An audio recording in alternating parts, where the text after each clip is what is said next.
হরে কৃষ্ণ। সকল ভগবৎ শ্রোতা ভক্তবৃন্দকে প্রণাম জানাই। আমি রাখি আমার তরফ থেকে। আপনারা সকলে আমার শ্রদ্ধাঞ্জলি গ্রহণ করবেন। আমি এই চ্যানেলে প্রতিদিন সন্ধ্যাবেলায় গীতাপাঠ করে থাকি। আপনাদের মধ্যে অনেকেই আমার নিয়মিত শ্রোতা আছেন, তাদেরকে আমি ধন্যবাদ জানাই।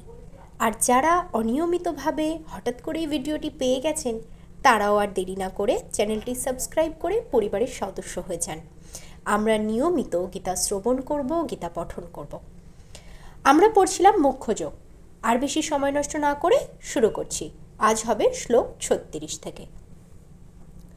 সুখং তিদানিং ত্রিবিধং শৃণু মে ভরতর্ষভ অভ্যাসাদ রমতে যত্র দুঃখান্তং চ নিগচ্ছতি। অনুবাদ: হে ভরতর্ষভ, এখন তুমি আমার কাছে ত্রিবিধ সুখের বিষয় শ্রবণ করো। বদ্ধ জীব পুনঃ পুনঃ অভ্যাসের দ্বারা সেই সুখে রমণ করে এবং যার দ্বারা সমস্ত দুঃখের অন্ত লাভ করে থাকে।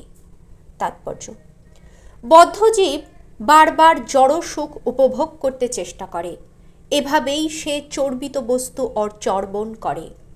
কিন্তু কখনো কখনো এই ধরনের সুখ উপভোগ করতে করতে কোনো মহাত্মার সঙ্গ লাভ করার ফলে সে জড়জগতের বন্ধন থেকে মুক্ত হয়। পক্ষান্তরে বলা যায়, বদ্ধ জীব সর্বদাই কোনো না কোনো রকমের ইন্দ্রিয় তৃপ্তি সাধনের চেষ্টায় রত থাকে। কিন্তু সাধু সঙ্গের প্রভাবে সে যখন বুঝতে পারে যে তা কেবল একই জিনিসের পুনরাবৃত্তি, তখন সে তার যথার্থ কৃষ্ণ ভাবনায় জাগরিত হয়ে ওঠে। তখন সে এভাবেই আবর্তনশীল তথাকথিত সুখের কবল থেকে মুক্ত হয়। শ্লোক 37। যত্তদগ্রে বিষমিব পরিণামেহ মৃতমপম তৎসুখং সত্ত্বিকং প্রক্তমাত্ম বুদ্ধি প্রসাদজম। অনুবাদ: যে সুখ প্রথমে বিষের মতো কিন্তু পরিণামে অমৃততুল্য এবং আত্মনিষ্ঠ বুদ্ধির নির্মলতা থেকে জাত, সেই সুখ সাত্ত্বিক বলে কথিত হয়। তাৎপর্য: আত্মজ্ঞান লাভের পথে মন ও ইন্দ্রিয়গুলিকে দমন করে ভগবানের প্রতি মনকে একাগ্র করবার জন্য নানা রকমের বিধিনিষেধের অনুশীলন করতে হয়। এই সমস্ত বিধিগুলি অত্যন্ত কঠিন, বিশ্বের মতো তিক্ত। কিন্তু কেউ যদি এই সমস্ত বিধিগুলির অনুশীলনের মাধ্যমে সাফল্য অর্জন করে অপ্রাকৃত স্তরে অধিষ্ঠিত হন, তখন তিনি প্রকৃত অমৃত পান করতে শুরু করেন এবং জীবনকে যথার্থভাবে উপভোগ করতে পারেন। শ্লোক 38। বিষয়েন্দ্রিয় সংযোগদ যত্ত দগ্রেহ মৃতমপম পরিণামে বিষমিব তৎসুখং রাজসং শ্রিতম। অনুবাদ: বিষয় ও ইন্দ্রিয়ের সংযোগের ফলে যে সুখ প্রথমে অমৃতের মতো এবং পরিণামে বিষের মতো অনুভূত হয়, সেই সুখকে রাজসিক বলে কথিত হয়। তাৎপর্য: একজন যুবক যখন একজন যুবতীর সান্নিধ্যে আসে, তখন যুবকটির ইন্দ্রিয়গুলি যুবতীটিকে দেখবার জন্য, তাকে স্পর্শ করার জন্য এবং যৌন সম্ভোগ করবার জন্য তাকে প্ররোচিত করতে থাকে। এই ধরনের ইন্দ্রিয় সুখ প্রথমে অত্যন্ত সুখদায়ক হতে পারে, কিন্তু পরিণামে অথবা কিছুকাল পরে তা বিষবৎ হয়ে ওঠে। তারা একে অপরকে ছেড়ে চলে যায় অথবা তাদের বিবাহ বিচ্ছেদ ঘটে। তখন শোক, দুঃখ আদির উদয় হয়। এই ধরনের সুখ সর্বদাই রজোগুণের দ্বারা প্রভাবিত। ইন্দ্রিয় ও ইন্দ্রিয়ের বিষয়ের মিলনের ফলে উদ্ভূত যে সুখ, তা সর্বদাই দুঃখদায়ক এবং তা সর্বতোভাবে বর্জন করা উচিত। শ্লোক 39। যদগ্রে চাণুবন্ধে চ সুখং মোহনমত্তনা নিদ্রালস্য প্রমাদত্থং তত্তামস মুদারিতম। অনুবাদ: যে সুখ প্রথমে এবং শেষে আত্মার মোহজনক এবং যার নিদ্রা, আলস্য ও প্রমাদ থেকে উৎপন্ন হয়, তা তামসিক সুখ বলে কথিত হয়। তাৎপর্য: আলস্য ও নিদ্রার যে সুখ, তা অবশ্যই তামসিক, এবং যে জানে না কিভাবে কর্ম করা উচিত এবং কিভাবে কর্ম করা উচিত নয়, তাও তামসিক। তমগুণের দ্বারা আচ্ছন্ন মানুষদের কাছে সবই মোহজনক। তার শুরুতেও সুখ নেই এবং পরিণতিতেও সুখ নেই।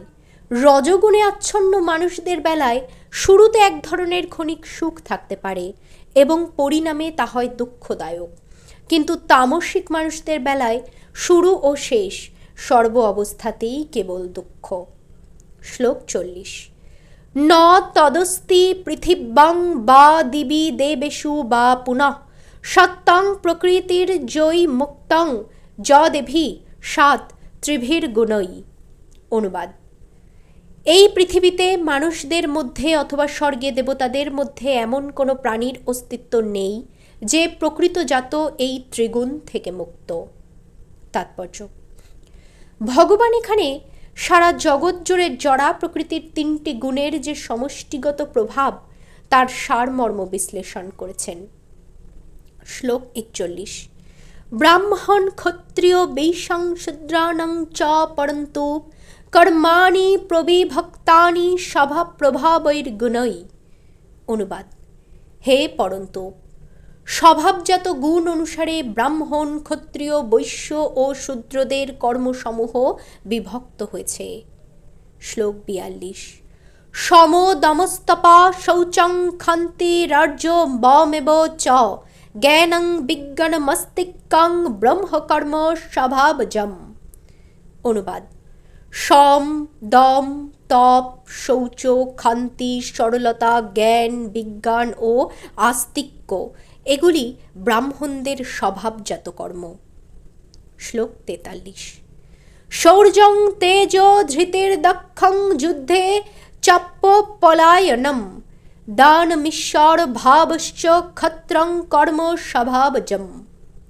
অনুবাদ: শৌর্য, তেজ, ধৃতি, দক্ষতা, যুদ্ধে অপলায়ন, দান ও শাসন ক্ষমতা এগুলি ক্ষত্রিয়ের স্বভাবজাত কর্ম। শ্লোক 44। কৃষি গোরক্ষ বাণিজ্যং বৈশ্যকর্ম স্বভাবজম পরিচর্যাত্মকং কর্ম শূদ্রস্যাপি স্বভাবজম। অনুবাদ: কৃষি, গোরক্ষা ও বাণিজ্য এই কয়েকটি বৈশ্যের স্বভাবজাত কর্ম এবং পরিচর্যাত্মক কর্ম শূদ্রের স্বভাবজাত। সে সে কর্মণ্যভিরত সংসিদ্ধিং লভতে নর সকর্ম নিরত সিদ্ধিং যথা বিন্দতি তচ্ছৃণু। অনুবাদ: নিজ নিজ কর্মে নিরত মানুষ সিদ্ধি লাভ করে থাকে, স্বীয় কর্মে যুক্ত মানুষ যেভাবে সিদ্ধি লাভ করে তা শ্রবণ করো। শ্লোক 46। যতা প্রবৃত্তির ভূতানাং যেন সর্বমিদং ততম সকর্মণা তমভ্যচ্চ সিদ্ধিং বিন্দতি মানবঃ। অনুবাদ: যার থেকে সমস্ত জীবের পূর্ব বাসনারূপ প্রবৃত্তি হয়, যিনি এই সমগ্র বিশ্বে ব্যাপ্ত আছেন, তাকে মানুষ তার নিজের কর্মের দ্বারা অর্জন করে সিদ্ধি লাভ করে। তাৎপর্য: পঞ্চদশ অধ্যায়ে বর্ণনা করা হয়েছে যে সমস্ত জীবই পরমেশ্বর ভগবানের অনুসদৃশ অবিচ্ছেদ্য অংশ বিশেষ। এভাবেই পরমেশ্বর ভগবান সমস্ত জীবের আদি উৎস।